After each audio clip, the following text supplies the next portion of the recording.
Good evening, everybody, and welcome to Survive and Thrive Wednesday, a new gathering that we started in light of the COVID-19 virus at Glendale City Church. So glad you're able to check in and join us and get an update from a longtime city leader who has taken on a new role just as of yesterday. We're pleased to have City Councilman Ardy Kassakhian, who for the last 15 years was the clerk of Glendale, but who won election back in March to fill one of the empty council seats. And so he was sworn in virtually last night and is now representing our interests in the city of Glendale. In a moment, I'm going to turn Ardy loose to share what is going on in the city and what's happening in relation to COVID-19. And then as we're going along, if you have a question you want to ask Ardy, you can type it in the chat box, and then I will ask Ardy your questions as we go along. So Ardy, thanks again for being with us tonight, taking this time in a very busy time for you and our city. And please share with us tonight what's happening and what you feel is important for us to know as residents of Glendale. Thank you, Todd, and thank you to the members of your parish. I have known of your church for so many years because it's one that's obviously very close to City Hall. You're just up the street, but also Seventh-day Adventists have had a very vibrant and strong presence in the city of Glendale. And I thank you for your spiritual leadership for your flock, and also to your parishioners and everything that they're doing to help keep our city safe. And when you introduced me as a city council person, it's still taking a while for it to sink in. I'm so accustomed to being called the city clerk, but it is what it is, right? I mean, never in our recent memory has a city council taken the oath of office amidst such a global crisis. So, as I said yesterday, none of us get to choose when or where such times find us.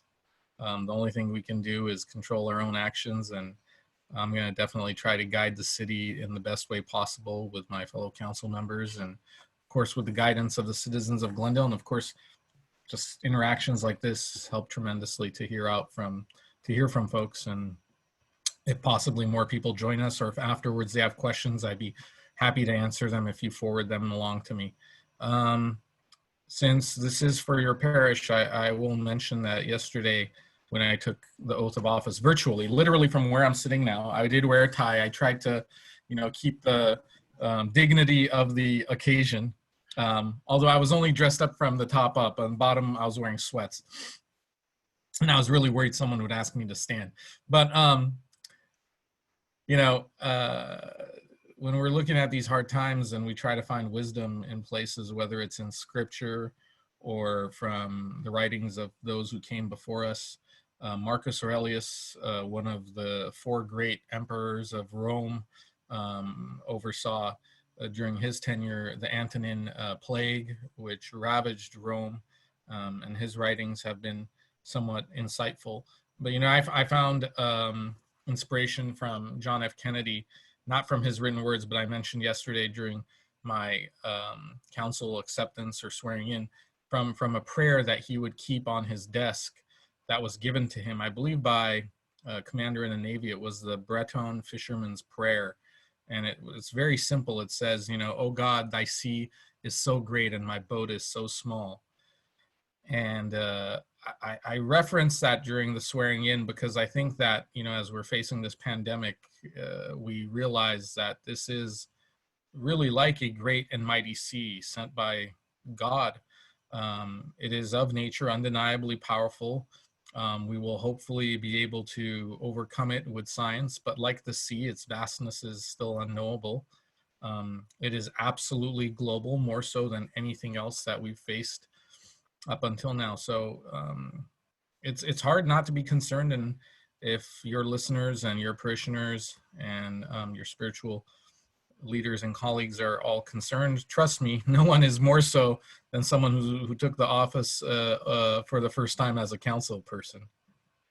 But I also mentioned that, now is the time to think about that boat. And even though our boat is small and it rocks and shivers against the cruel winds and a bottomless sea, our boat, which is Glendale, is is a tiny part of California and an even smaller part of our nation when we look at everything in its totality. But, you know, when I think about it, I realize that as we face the unknown, we're all in this boat together. And there's certainly no place, and I hope this is true for all of us, there's no place I'd rather be right now than here with all of you. And, you know, when we think about the embrace of a friend, a loved one, a brother, a sister, a spouse, in the middle of the crisis, when we think about all these people, there's no one that I want to fight harder for than you, my neighbor, or my family, because right now we're all in this together and we are all one and the same. You know, when I stay home, and not only, you know, I'm keeping my wife and child healthy, but I'm keeping all of you healthy. And when you stay home, you're doing the same for us. So as hard as these orders have been for us, and I know there's been a lot of challenges for individuals, both economically and psychologically and spiritually, you know, we need to do what we have to do to beat this virus so it won't hurt one of our friends, our loved ones, a complete stranger. So, you know, I closed yesterday by saying, yes, oh God, thy sea is so great and our boat is so small, but I thank you for the people you put me in the boat with. They are not only worth fighting for, but I know they will fight for me as well. And so, you know, we're going to get through this together. It may not be easy, but if we have faith, and I think we respect each other, we're going to come out the other side of this. I know that. I mean, I'm a student of history. I studied history at UCLA. I don't know if there's anyone here who is a fan of history, but I look to the past, as you probably saw from my choice of quote, but I think that, you know, we can learn a lot from the past. And I think that one of the things that we learn is this happens. It's going to happen. This will not be the last time that we're going to be faced with something like this. And so I think what we can change, if the occurrence of these doesn't, is how we react and respond to it. So we can be irresponsible or we can be responsible. And I think that, you know, if we're going to come out of this with minimal harm, it's going to be by behaving responsibly. So, you know, we have the shelter in place orders or the stay safer at home, right? Words are important, and that sounds more benign. Safer at home order, and we're all trying to adhere to that. And I think as more time goes by and we learn more about this and we see how other communities and other countries have overcome this, we're going to learn a lot and hopefully be able to implement them here in Glendale. So, I mean, I can give you more specifics, but give me questions. I'll try to answer them. I may occasionally look at a text because it may be someone from the city. That one was not. Okay. Yeah, I mean, we obviously know that any moment, yeah, if you need to engage, we're just grateful for the time. Yeah, I watched you on your personal page yesterday. You shared a brief update on where things are and the number of cases we had in town. And I believe as of yesterday, we were up to 76 confirmed cases. We're now up to 86. We're now up to 86. Okay. And how from what you know about our hospitals, our 3 hospitals in Glendale, how do they appear to be in more? I guess at this point they're managing the load, and as they expect maybe for cases to continue to go up in the next couple of weeks. So we're very fortunate to have 3 hospitals. And we're fortunate because when we look at our neighboring cities, I mean, Pasadena has Huntington and Burbank has St. Joe's, and that's it. You know, we have 3 very good, high quality hospitals, and they're doing, you know, God's work. They are out there, these doctors, nurses, practitioners, it's an all hands on deck situation, including with city staff in support, our firefighters, everyone. But, you know, the fact of the matter is certain things we weren't, I don't want to say we weren't prepared for, we weren't adequately prepared for. No one anticipated how quickly this could spread. Certainly California's leadership got ahead of it. But I don't want to be an alarmist and have people think, oh, well, we're the third. Right now, I think we're the third highest rate of people infected in Los Angeles County. But couple that with the fact that we're the third largest city in the LA County by population. So, you know, we're punching our weight class, so to speak. We're right there where I guess we should be. I wish it was lower, but I'm not too surprised. In fact, I project that this will continue to rise and increase, and we will see the peak of this probably in April, mid-April is what the people who are modeling this and trying to predict the curvature. You know, we all keep hearing about this curve. The people who are trying to mathematically analyze this and see when we'll see the end of it. So we'll get more people diagnosed. And the one thing I can tell you is that in speaking to physicians and people who have been doing tests, I don't want to give out names, but I'll just say this, and keep in mind it's anecdotal. It may not be true for all people doing these tests, but the person I know I spoke to in asking how they're dealing with it said that they've tested hundreds of people, and 10 people have tested positive for it. And he said all of them were fine and in relatively decent health. They did not need to be hospitalized. So when we hear the 86 number, the figure, people should not envision those tragic and horrific videos from the hospital in Italy where it just looks like a Civil War infirmary or field hospital. That's not the case. Right.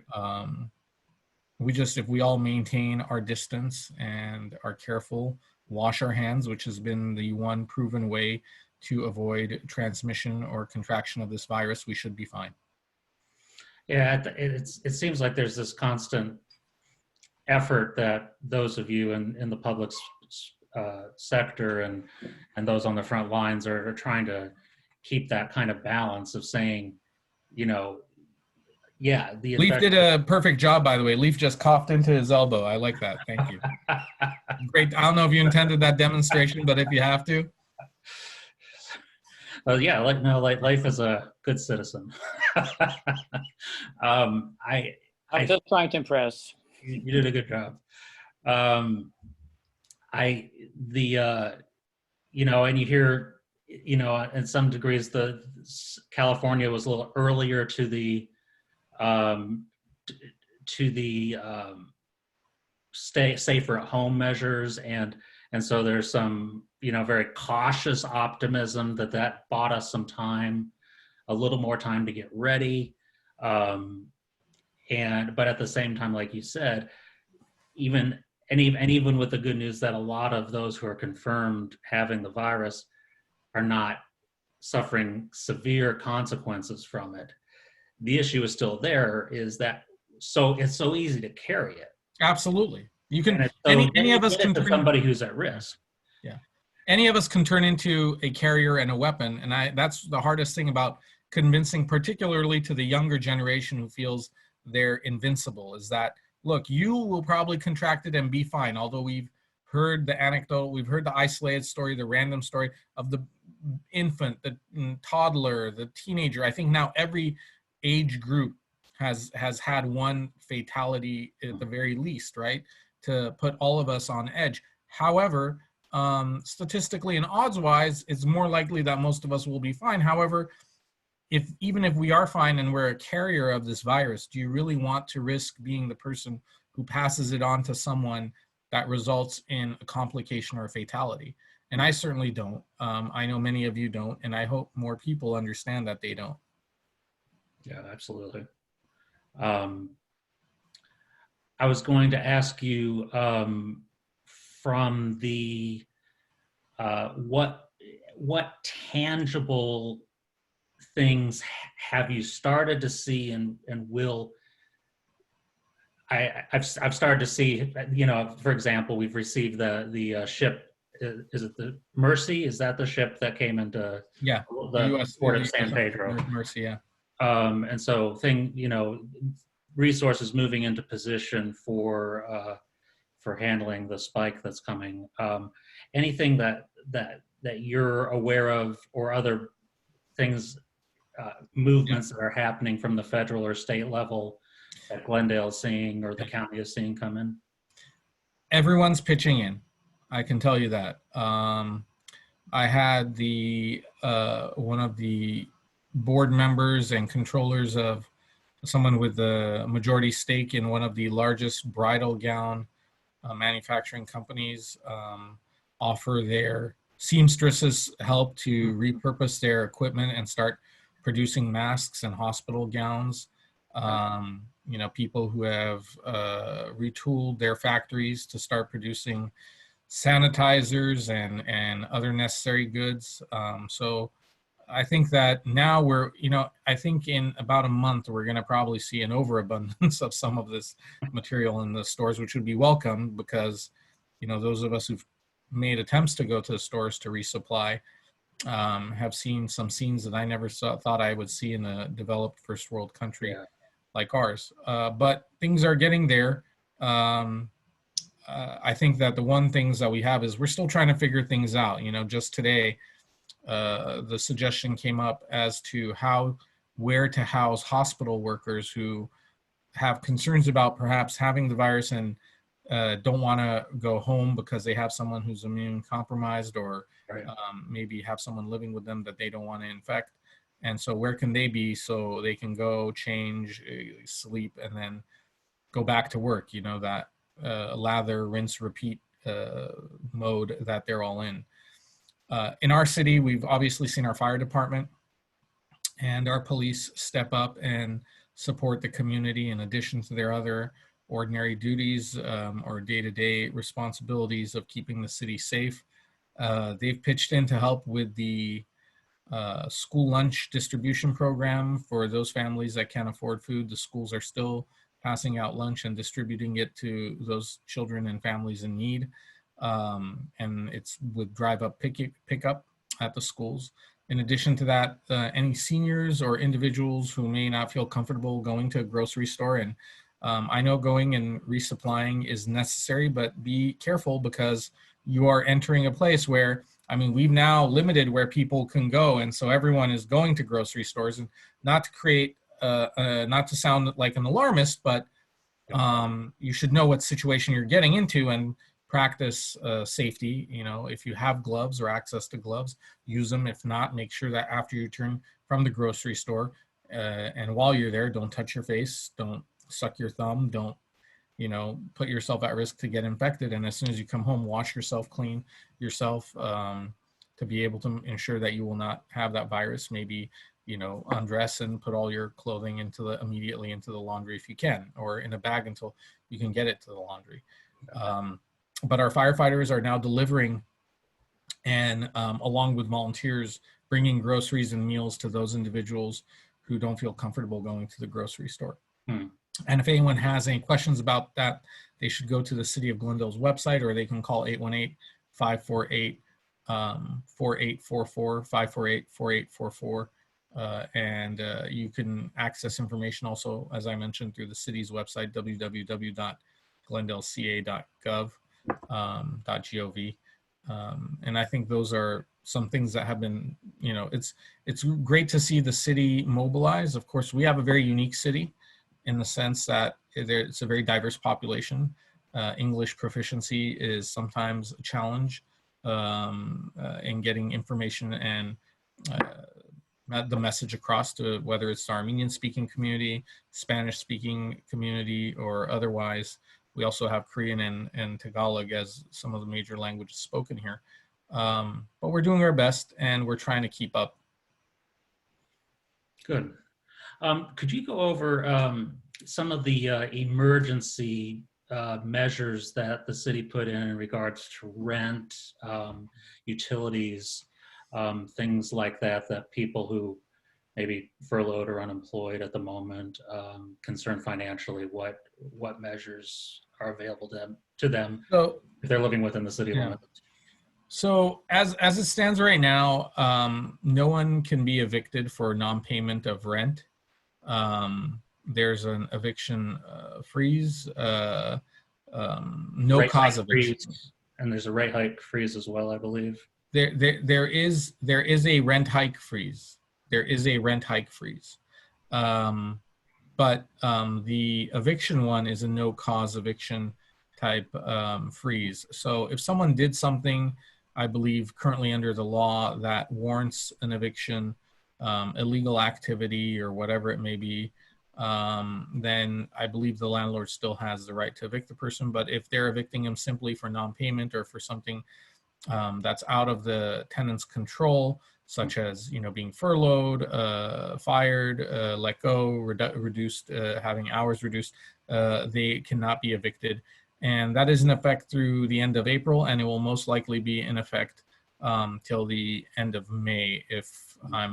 And I only say that because Glendale has been following the county's lead and the state's lead. So right now, the state is extending all of the measures through what looks like will be April and then possibly May. And so if there's anyone who is wondering how they're going to pay their mortgage, how they're going to pay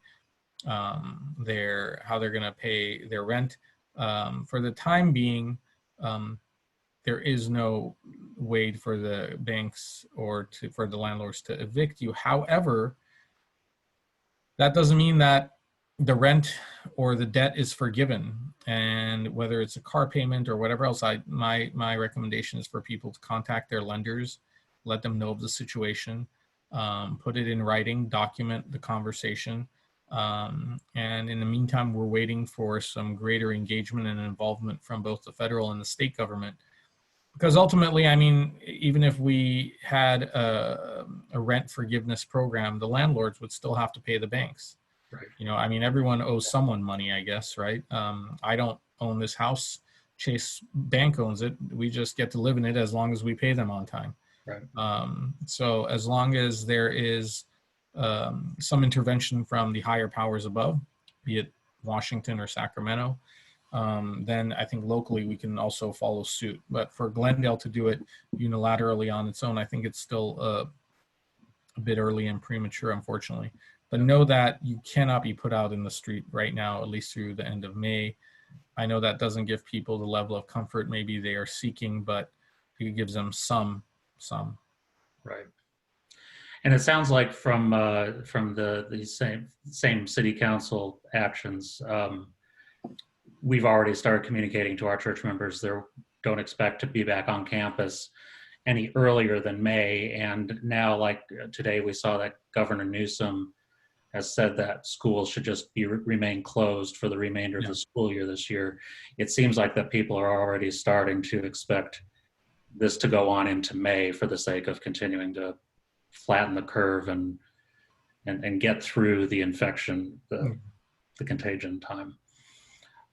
You're absolutely right.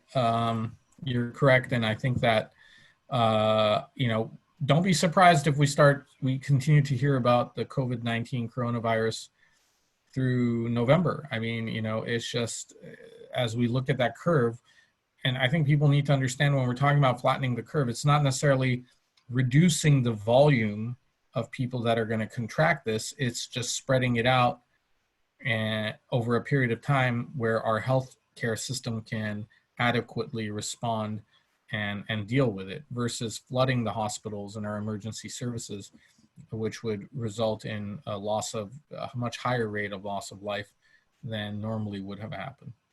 Yeah, that's a good point to remember. Is we're not reducing the number of people who get the infection. We're all very likely going to get it at some point, just because none of us have the defense for it. So, it's stretching out how many people at a time have it, rather and keeping vulnerable groups protected, of course, but that there's going to be issues long term of this infection is going to go on for some time. And by the time this infection's over, there'll be a new one, the latest and greatest. I mean, it's going to be just in time for flu season. Yeah, right. And so I was telling my wife, Courtney, the other day that, just wait until, we're coming into spring and it's allergy season, and coughing or sneezing in public now is going to be like yelling fire in a crowded movie theater. I mean, it's the last thing you want to do in the grocery store is sneeze nowadays. It's a surefire way to clear a room. So it's, emotions are going to be running high, and hopefully people will realize that, we're going to get through this. We just have to be careful, let our cooler heads prevail, be smart, You know, the good thing to come out of this is everyone has learned how the proper way to wash your hands, right? I mean, I saw a meme post online the other day that said, now that we've taught everyone how to properly wash their hands, can we now next work on turn signals? Which I thought was great. So who knows? That would be great. And I want to put in my request now that if the city council could plan some type of musical teaching experience that we could go viral online, I would like to see the 5 city council members do some sort of hand washing routine or yeah. I am personally, you know, because we have a young child at home, we're doing the happy birthday. You have to sing happy birthday to yourself twice. But that got expensive because he was starting to expect gifts after every hand washing. So we got to come up with a new song. Yeah. So, yeah, that would be great. The gifts got smaller and smaller with every hand washing experience. That's funny. I have a couple more questions for the councilman, but I just want to remind those of you who are online right now live, if you have any questions, please text them in, because I won't keep any of us here longer than needs to be, but I do want to just remind you that you can chime in with a question here in the next couple of minutes. Anything that you're hearing from the business community in Glendale right now? Have you talked to any business leaders or relationships? Yeah, I have. I was hearing about them. Constant. It's been constant. And I will just say that our economic development team, the city department tasked with interfacing with the businesses, is hard at work to answer questions, put them in contact with the federal or state or county agencies that can help, whether it's with the Small Business Loan Administration, the SBA, or with the CARE Act, which is the coronavirus aid response, whatever the federal legislation ended up being called. And so if anyone is tuning in and wants to, or listens to this afterwards and wants to have a friend or someone they know in the business community who's struggling, get some answers and get some assistance, get some aid, they should call our city hotline, and they can help put them in touch with the services that are best suited for their needs. That hotline is 818-548-3301. That's 818-548-3301. You know, that's going to help some people. It's not going to help everyone. Even the assistance program from the president is going to, there's some nuances there. What the president has suggested is the cash or money payout to folks, but you know, thank you, Todd, for posting that. 3301, sorry, 548-3301. If I said 61, I apologize. So in terms of how do we rate with those shows? Okay, sorry, I just saw some of those other questions. Oh yeah. I didn't have my chat window open, and I should know how to use Zoom. I'm trying to use it for my classes that I'm teaching at Glendale College. So have them contact those hotlines, but it's not going to be able to help everyone based on those needs. You know, when we look at the aid package, it only helps households that have $198,000 combined income, and for those on the higher end, it's a scale from 75,000 to 198. For those who are on supplemental security income or Social Security, I believe they do qualify for checks or assistance, but the amount's going to vary.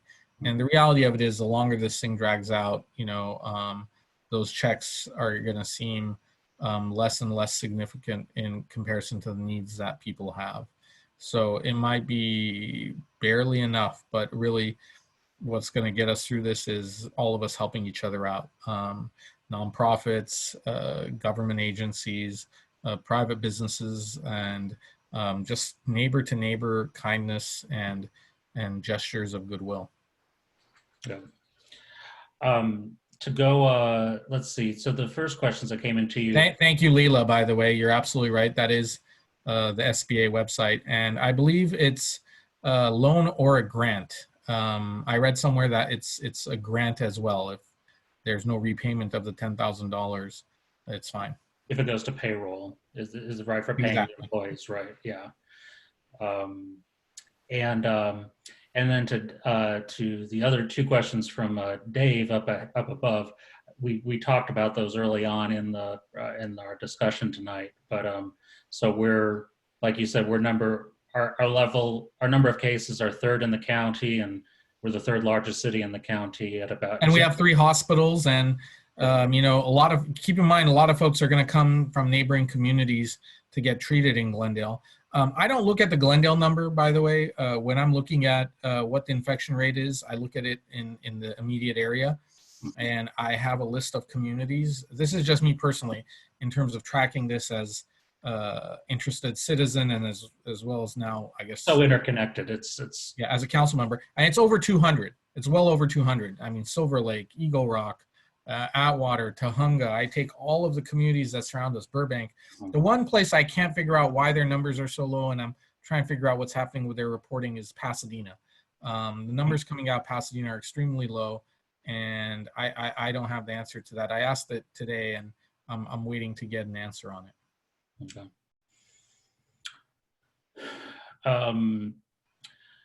We'll give one more moment for questions. The other item I wanted to bring up to you is something that was, I know the city would have been, and still did their good job of publicizing it and everything, but we've just been so distracted and focused on the pandemic, is that U.S. Census is here, and it's time to do that. And of course, has a huge impact on our city. So if you want to speak to that for a moment about. Today is Census Day. It's also April Fool's Day, although I think we all feel like we've been living in April Fool's Day for the last 3 weeks. But it's Census Day, and the census is very important because it happens once every 10 years per our Constitution, and it is one of the first important traditions and acts that we have conducted in our country since its founding. The main purpose of the census was to determine reapportionment and redistricting, who gets how many congressional seats, but all of those things are interrelated, because ultimately what that information also helps with is for the governments, the federal government, state government, to understand where to allocate resources to. So it's very critical that people participate. And so if you can, go to the U.S. Census website, and I had it up, and I don't know where I have it now, but I can probably find it, or Todd may be able to find it in the meantime. I think it's U.S. Census 2020. Yes, it is 2020census.gov, 2020census.gov. And go online and fill it out. It takes a few minutes, but it's very important. And if I can urge everyone on this call to call their neighbors, maybe post something on Facebook or on Twitter. We got nothing but time, right? There's only so much Netflix you can watch. By the way, I did get sucked into Tiger King. Very strange, very strange. I don't understand how drug addicts can afford large cats. I guess I still have a lot to learn. But, there's only so much TV we can watch, so many books we can read. Then afterwards, fill out your census form or do it by telephone. If you have it, should have had something mailed to you, do it that way as well. But let's try to get to 100% count. Let's make sure everyone counts. And yeah, thanks for bringing that up. And that was actually one thing that was I needed a little clarity on, is I had started as, knew the census was coming and received my things in the mail. And then I started to hear April 1, today is the day to get it done. And so I was concerned, so if we don't get it done today, is it too late? And what I found out from a census person actually is that they, no, it's not. This is just a day of focus to really get people focused on it. Needs to be done. But if you're watching this at a later time, say Thursday, you can still get your census in, so you can still go online. So this isn't the last day. It's just, this is the day to make sure everybody, as much as possible, knows it's time to do the census online. And one thing I also want to remind folks of who are going to be listening to this or who are with us now, during times like this, whether it's charitable efforts or government agency impersonators, there's a lot of scams and a lot of people who will try to scam folks, utilities, people who come to your door and claim they're from the city. Don't fall for it. Double check, call the city if someone says they're from the city, to ensure that that person is from there. If you see someone suspicious lurking around, there's going to be a lot of people. I mean, Amazon and the delivery services are having a field day, which means that there's going to be people out there trying to pilfer and lift those packages from people's homes. Just be careful. Call the police, call the Glendale Police Department, call 911, and be safe. I mean, these are going to be trying times. Well, thank you very much. My dog is starting to bark, which must mean it's time to wrap up the presentation. Ardy, any way that for those of us who are residents of Glendale that we can keep in touch as far as do you post? Where do you post? Where do you update people on what you'll be doing? So on Facebook, Instagram, and Twitter, I have all those, although I'm still trying to figure out how to use them effectively. But people can follow me and ask me questions. Also, I'm happy to share my number, my cell phone number with all of you. It's 818-434-8076. Say that one more time, I'm sorry. Sure. Let me try doing this. Hold on. 818-434-8076. There we go. You should be above typing the text. I mean, you're a councilman. Somebody else should be typing that. There we go. Thank you. And that's me. All right, there we go. You know, some may think it's odd for me to give out my personal number. That's the number my wife and my folks and my brothers call me on, but I look at it as, you know, as if people need to call me, they'll call me. Few, if any, people have abused the privilege of having my number, but if you have a question, I'm happy to answer you. I may not get to it right away. I mean, right now there's been a deluge, especially. I mean, it is kind of strange, right? I win a major election, get sworn in, and now no one wants to shake my hand. It's just my luck, but you know, I am getting texts, which I guess is a decent trade-off. But I will try to answer as many questions as I can, as best that I can. And I want to thank you, Todd, for always coming and providing a very inspiring and insightful invocation at city council meetings from back when I was city clerk. And thank you for all of you. Thank you, Leif. Thank you, Brian. Thank you, Dave and Layla, and anyone else who will be watching this later on. So thank you very much, Ardy, and we're certainly you've got our prayers and our thoughts for you as you step into this role, and know that our church stands ready and willing to do whatever we can to support the city, and just that the city continues to be the wonderful place that it is for so many. So we appreciate your work. Thank you. Ditto.